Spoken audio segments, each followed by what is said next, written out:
Благодаря ви, господин председател. Уважаеми господин председател, уважаеми госпожи и господа общински съветници, скъпи гости!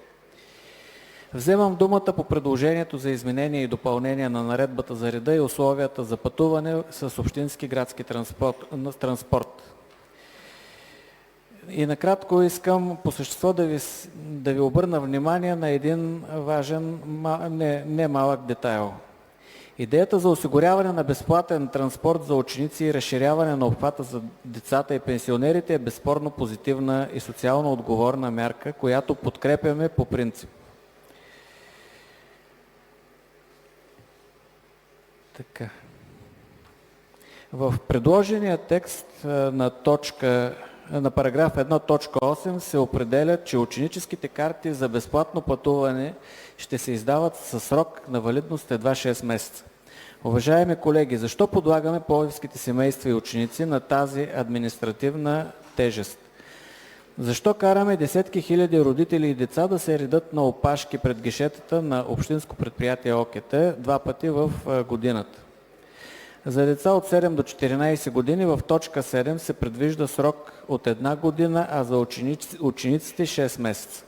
Учебната година е ясен и регулярен график. Подобен 6-месечен срок единствено ще създаде административен хаос и огромни опашки в началото на всеки срок.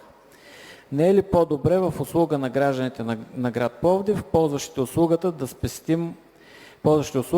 да спестим едно редене на опашка в началото на втори учебен срок? Защо картата не се издава в началото на учебната година и не е със срок, обхващащ целия период?